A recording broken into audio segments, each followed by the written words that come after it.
A woman doctor on duty decided to take a few moments of rest after exhausted duty. And what happened in turn was brutal rape and murder. At the seminar hall where we've accessed images, it's led to a national outrage, not just within the medical fraternity, but across the country. In these images, this was the seminar hall, a classroom, where a woman doctor felt that this could be a safe space for take a few minutes of rest possibly, but a man with a deranged mind decided to enter, who was known to the hospital premises and the people there. You can see how there was what appears to be a bed, which possibly was used by a lot of other doctors as well to take a breather. You can see the items that have been strewn around. Now, we are, of course, exercising extreme caution in only showing the areas to help you understand what the seminar hall looks like, not the exact crime scene, because this was recorded on 9th of August when that crime took place.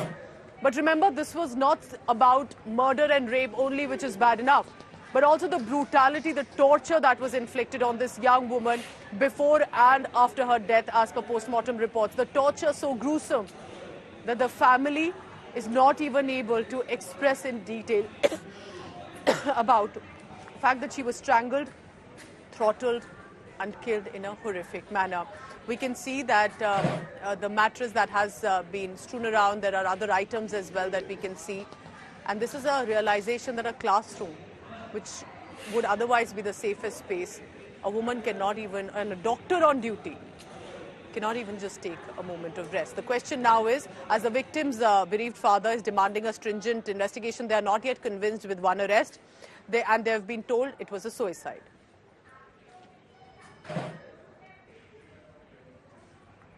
এটা শুনুন, খুশি হওয়ার কিছু এমন কিছু দেখতে পাচ্ছি না। আমরা ন্যায় বিচার চাইছি। এমন কিছু তো হয়নি যে কালকে আমার মেয়েটা বাড়ি চলে আসবে, আমার যেমন ডিউটি যায় প্রতিদিন সকালবেলা বিকালে আবার রিটার্ন চলে আসবে, সেরকম তো কিছু হয়নি এখনো। যখন কিছুটা বিচার পেলে আমাদের শরীরের শান্তি, মনের শান্তি, আমার মেয়েটার আত্মার শান্তি পাবে, আর কিছুই বলতে পারবো না। एक पेरेंट्स जिनकी बच्ची 31 इयर्स ओल्ड की ऐसी खत्म हो जाती है, उनको 3 घंटा खड़ा रखा और ये हाथ जोड़ती रही, माँ बाप हाथ जोड़ते रहे, हमें एक बार दिखाओ, हमारी बच्ची का मुंह एक बार दिखाओ। हमको नहीं दिखाया गया। 3 घंटे तक खड़े रहने के बाद ये दोनों हस्बैंड वाइफ अंदर जाते हैं सेमिनार रूम में, और ये पापा अपने dead body of the girl जिसके मुंह में खून था, फोटो खींच के लाके मुझे दिखाते हैं। उन बच्ची का शरीर में कोई कपड़ा नहीं था, पैर दोनों राइट एंगल में मिला गया, राइट एंगल में, एक पांव बेड के इस तरफ, एक पांव बेड के इस तरफ मिला गया। जब तक पेल्विक गर्डल नहीं टूटता है, इस तरह 2 पांव को नहीं चीरा जा सकता है।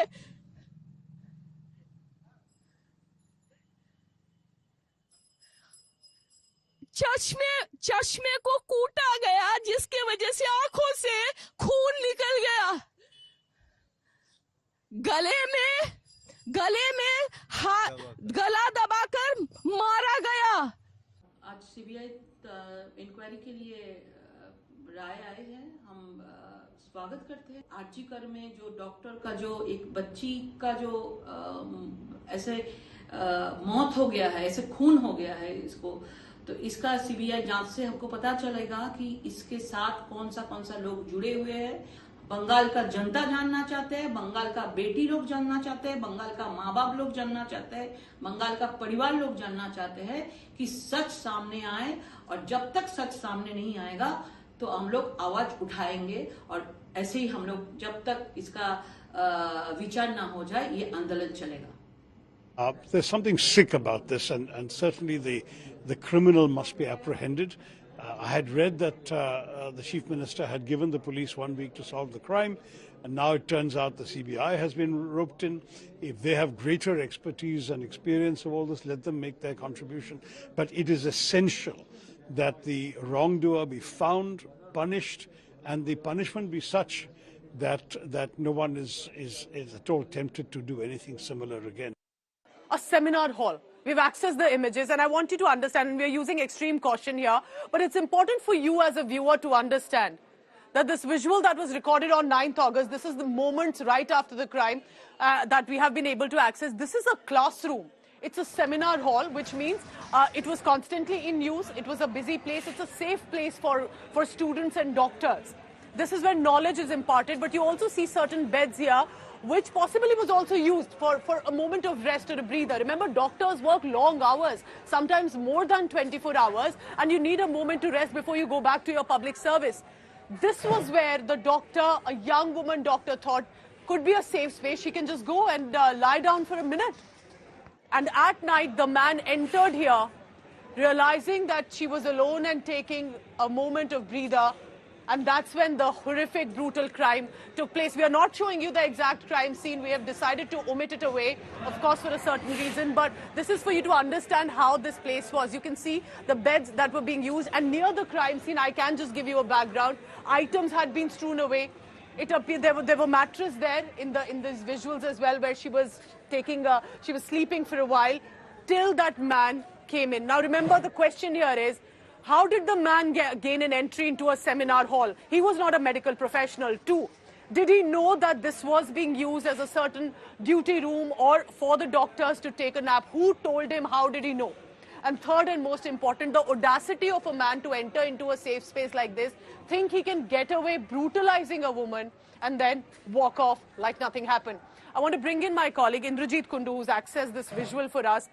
Indrajit, when we look at this visual, you know, the one thing that I understand that anyone in a hospital premises, and a doctor at that, would think, I'm exhausted, let me take a minute, I'll take rest and I'll go back to my public service.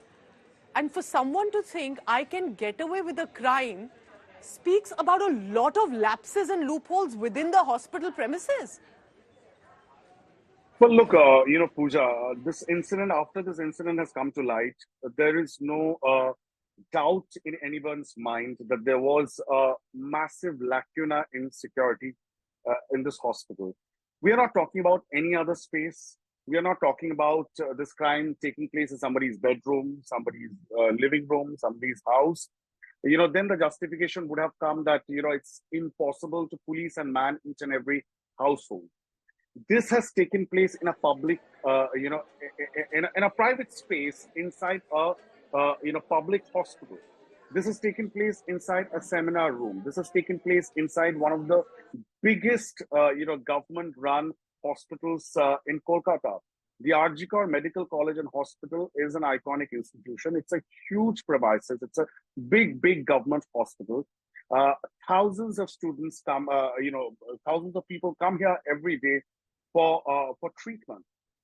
There are hundreds of, medicos, paramedics who are operating out there. For such a horrific crime to happen on its premises is shocking. And no wonder this case has sent shockwaves, across Calcutta. It has sent a cold wave across the spine. It's spine-chilling to imagine and think. And now that we are getting more and more details of the gruesome nature of this crime, it's Pooja. It's so unthinkable. It's unfathomable to imagine what the 31-year-old victim could have gone through. What Indrajit is saying is so real, because we are journalists who reported for a long time, and when we were reading the report details, it's so gruesome to think what has unfolded, and we have to use caution when we bring it out to the viewer.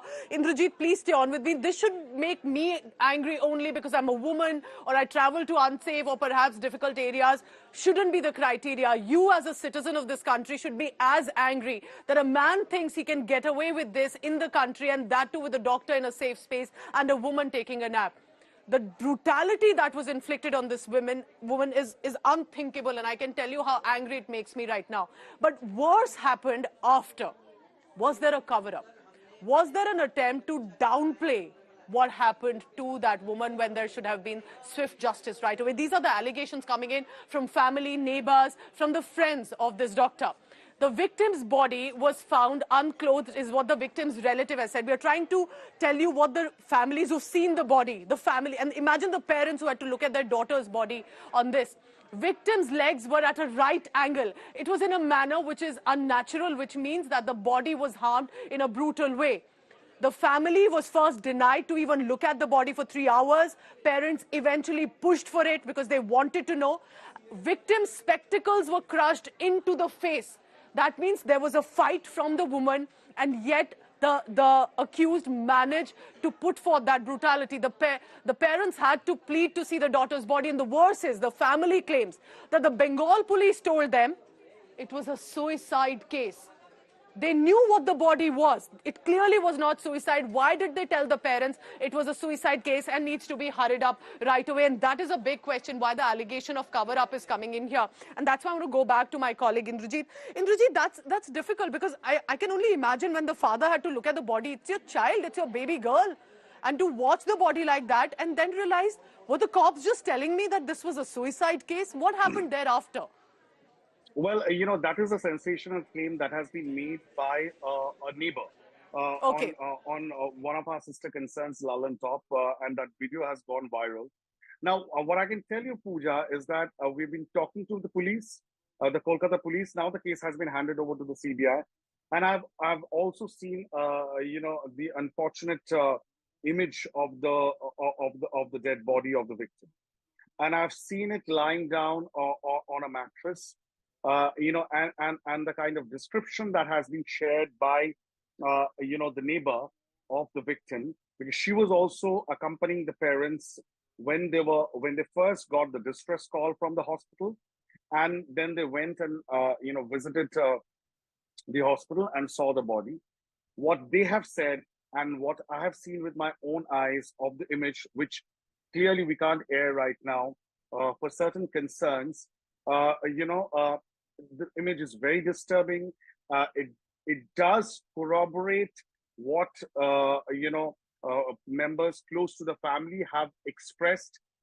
So the Kolkata police is privy to the fact, and they say that they are very confident that the person that they have arrested is the main perpetrator of the crime, and they believe that he is the one who actually indulged in the crime. However, there are those, including the family, and there are those who are close to the family, friends, neighbors, others in the medical fraternity, who believe that given the kind of description that has come in about the crime, it could be the handiwork of more than one person.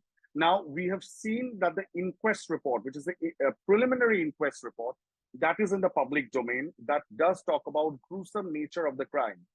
But the final post-mortem report, that has been also handed over to the family, but that is not out yet. The post-mortem report in itself is not out in public domain. However, we do know as reporters the Stay on contents with of me. the post-mortem I want you to report. please stay on with me.